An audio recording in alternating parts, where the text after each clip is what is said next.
Good morning. How are you? It's Friday. Am I on? I just have to check to make sure I'm on because that would be bad if I wasn't. Am I here?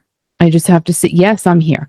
So, hi, everybody. It's early and I have not, look at, I have barely had any. And yesterday morning, I said, oh my gosh, I just have mascara on. I have nothing on, just a little bit of like. So I really look like I rolled off the turnip truck this morning, but it's fine.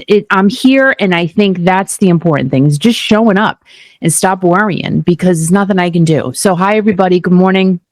If you're new here, my name is Kiki, and my husband and I my husband.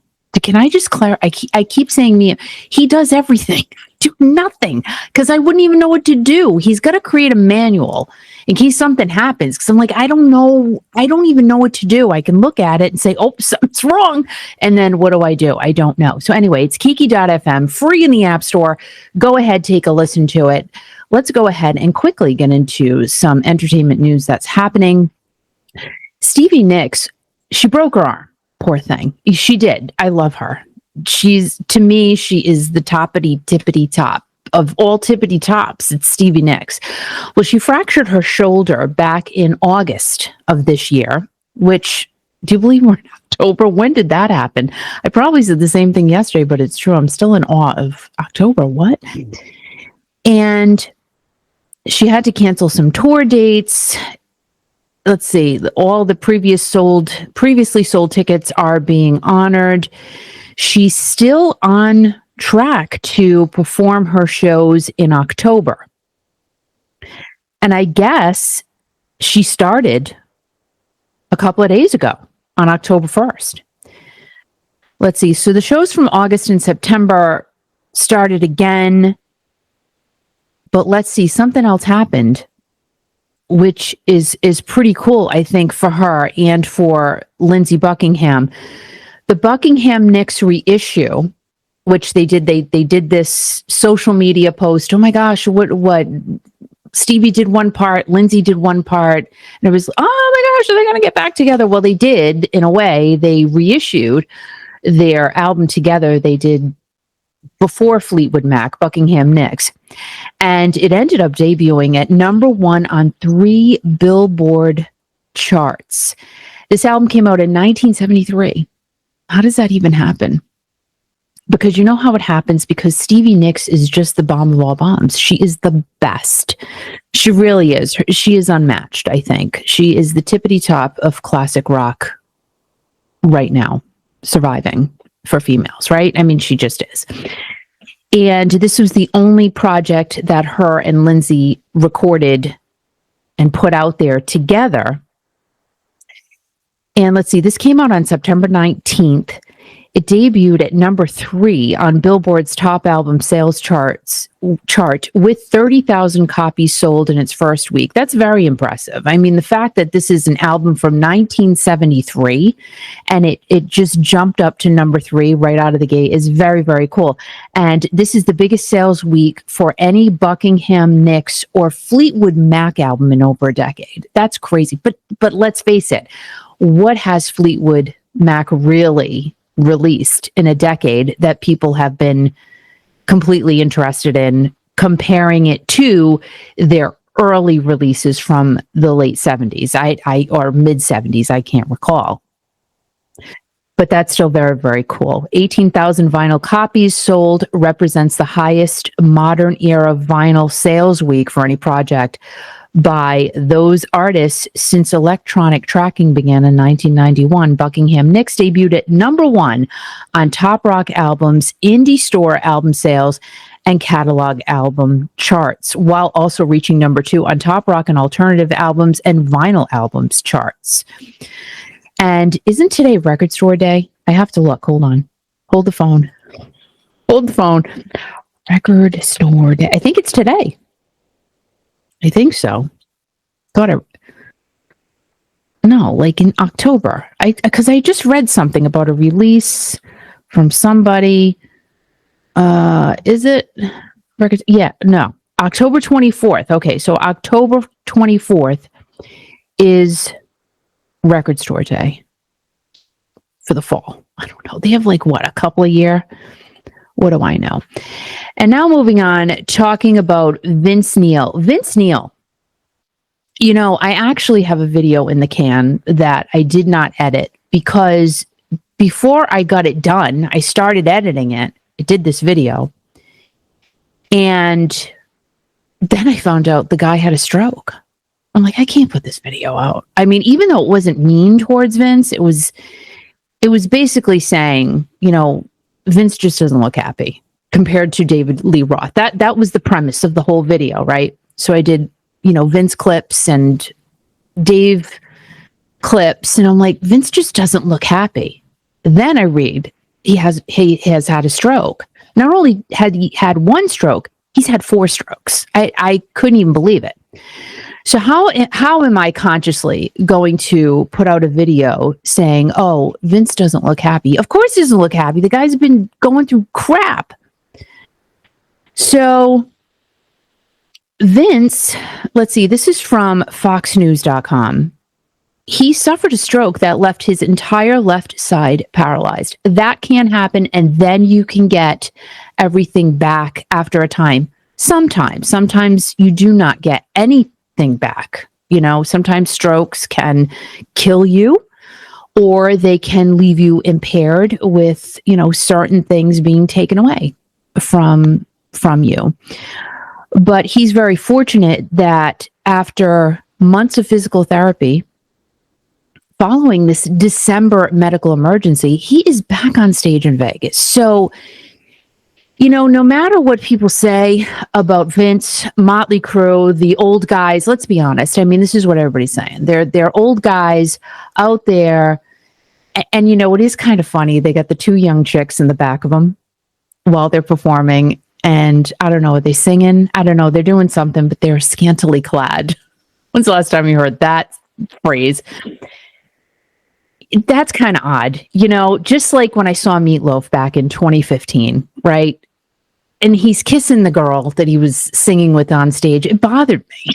He just did. God rest his soul, Meatloaf, right? He was great. It was just great to see him. Iconic moment. But, the Motley Crue guys with these 2 hot young chicks on the stage with them, it's just kind of funny. Like, that just makes me giggle. I can't help it. And there are a lot of positive reviews about the Vegas residency. People are saying, they give a powerful performance with Nikki Sixx, John 5. I mean, John 5's great. Stunning production. When you have great backup, you have a great team behind you, you can make it all look great. You got great, you can have great. And of course, the set list, Dr. Feelgood, Shout at the Devil, Wild Side. Fans are saying some of the things they have said, the show is too short. They want it to be longer. They think that there should be a better set list, even though they're playing their hits. And they're also saying that even though the show is visually pretty, they would like to see more things presented from the band's past, whatever that means. So I'm guessing they do video things on the screen and they want to see more from the guys in the early days. That's my guess on it. But, for the most part, what I've been reading, is very good. I have not been to Vegas. It's kind of crazy. I got to stop being a squirrel because I got to go. But people are saying, you see these videos on YouTube, Vegas is dead. There's no one in Vegas. And then I watched a guy the other day because I'm like, this is crazy. How can Vegas be empty? I mean, I get it. The economy, all that. But then this guy, I don't even know his name. I'm sorry. You could probably look it up. He did a video not even a week ago. And he went through Vegas and he started off, Vegas is pretty empty. But then as the day's going on and he's going into more casinos, it was pretty packed. And the streets were pretty packed. The thing that he said he noticed the most about Vegas, though, people didn't seem happy. They're more robotic. And the people who are there are spending big money. like in designer stores, Gucci and all that stuff. They're carrying around those types of bags, and they're not carrying around a lot of merchandise. So very interesting. I am interested about these places that are allegedly abandoned. They're not. You gotta watch the real people. That's what I say. Anywho, back to Vince. Vince did say he had a stroke. His whole left side went out. That's a quote from Vince. And, people were talking about the medical procedure Vince had to have. They weren't saying what it was to protect him because, when people have a stroke, there can be some misconceptions. However, the guy's performing in Vegas. And this is what Vince said. I had to learn to walk again, and that was tough. The doctor said they didn't think I'd be able to go back on stage again. I go, no, I'm going to do it. Watch and see. Moving back on to Vince Neil, because this is what happens with Google Meet. If you don't answer in like a second, they take you off, which I love Google Meet, I will say. Vince went on to say, Neil said the first step of his recovery involved the band saying Motley canceled the first part of the residency so I could get better.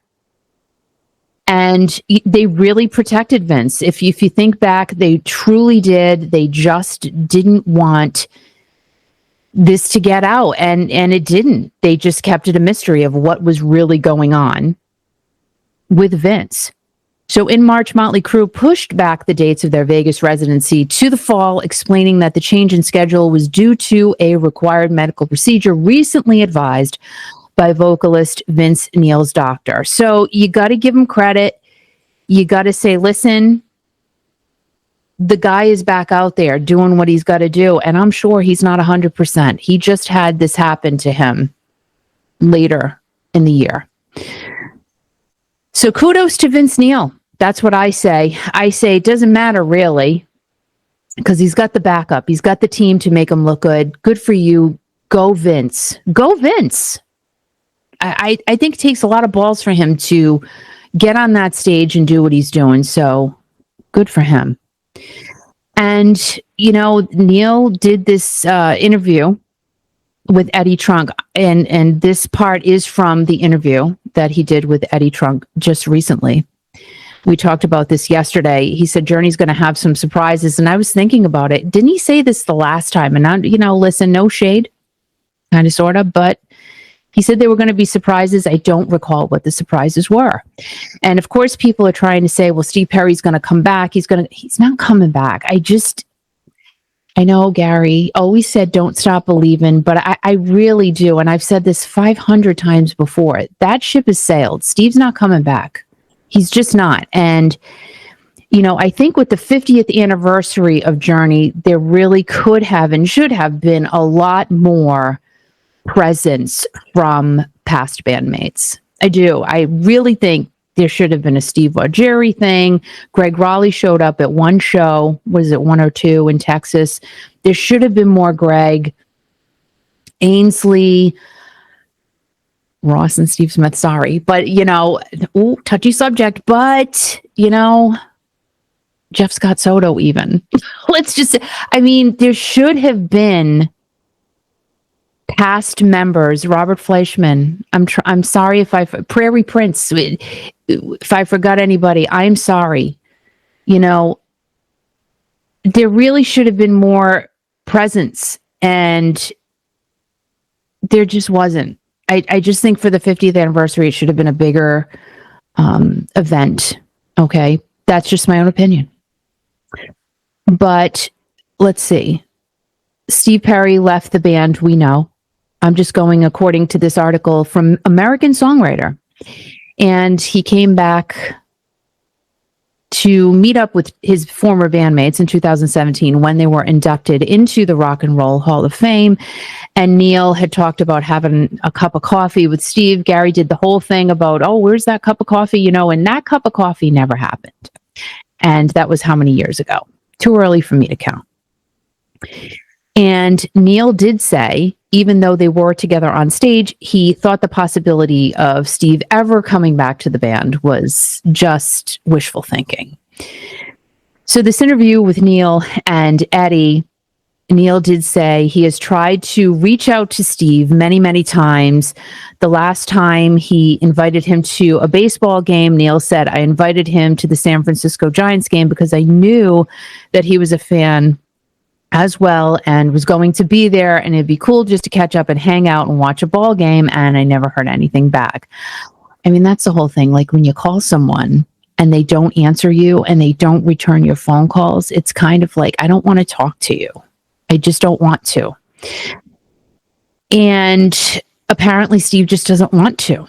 And he hasn't wanted to. And he's made it very clear that he doesn't want to. So that will not be one of the surprises. What one of the surprises will be, I'm thinking, and I said this yesterday, I'm thinking a lineup change. You know, I had gotten a comment yesterday. Someone wrote a really nice long thing and said there won't be less members. And I apologize if I had made it seem like I said they would be taking away people and not replacing.